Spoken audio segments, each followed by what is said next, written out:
ये जो exit poll है ये भारतीय जनता पार्टी के दफ्तर में तैयार किया गया है और जितने भी आंकड़े आप देखेंगे सारे टीवी चैनल के आंकड़े लगभग एक जैसे हैं।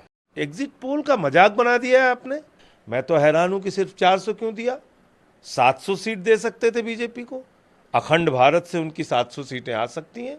ये जो एग्जिट पोल है ये भारतीय जनता पार्टी के दफ्तर में तैयार किया गया है और जितने भी आंकड़े आप देखेंगे सारे टीवी चैनल के आंकड़े लगभग एक जैसे हैं। अब कौन यकीन करेगा कि 34% वोट शेयर बीजेपी को तमिलनाडु में मिल रहा है। कौन यकीन करेगा कि 0 से 2 सीट आम आदमी पार्टी को पंजाब में आ रही है। मतलब ऐसे आंकड़े आप दे रहे हो जिस पे लोग हंस रहे हैं। इसका मतलब आज आम आदमी पार्टी से सबसे ज्यादा नफरत किसको है? बीजेपी को है। बीजेपी ने अपने दफ्तर में बता दिया भाई 0 से 2 सीट आएगी आम आदमी पार्टी की पंजाब में, लिख दो। वही एग्जिट पोल वाले लिख दे रहे हैं। तो मैं समझता हूं कि ये जो एग्जिट पोल है ये बीजेपी के दफ्तर में बनाया गया एग्जिट पोल है। ये मोदी सरकार का एग्जिट पोल है। ये एग्जिट पोल जनता के वास्तविक निर्णय से दूर दूर तक कहीं भी मैच नहीं करता। जो जनता का एग्जिट पोल है, जो अलग अलग पार्टियों के नेता आज इंडिया गठबंधन की बैठक में बैठ के बता रहे थे, जो आंकड़े उन्होंने दिए और जो हम लोगों ने जनता से सर्वे किया, 295 से ज़्यादा सीटें इंडिया गठबंधन की आएंगी और इंडिया गठबंधन की सरकार बनेगी देश के अंदर। बाकी एग्जिट पोल में अभी उन्होंने किसी ने 350 दिया है, किसी ने 400 दिया है। मैं तो हैरान हूं कि सिर्फ 400 क्यों दिया। 700 सीट दे सकते थे बीजेपी को। अखंड भारत से उनकी 700 सीटें आ सकती हैं।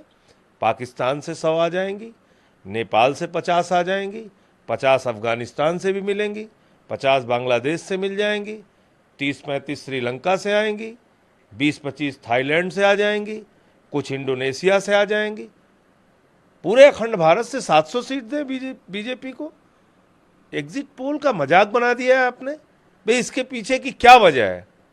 या तो आपने कोई बड़ी हेरा फेरी कर रखी है, उसको जस्टिफाई करने के लिए नंबर दिखा रहे हैं। क्या ये जो जितने भी एग्जिट पोल वाले हैं इनको जनता के नब्ज का बिल्कुल अंदाजा नहीं है।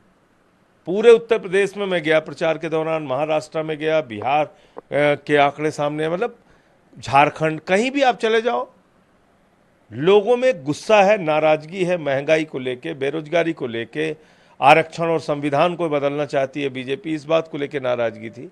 और आपके आंकड़े कह रहे हैं कि साहब नहीं नहीं, सब तो एकदम बीजेपी की चारों तरफ बल्ले बल्ले हो रही।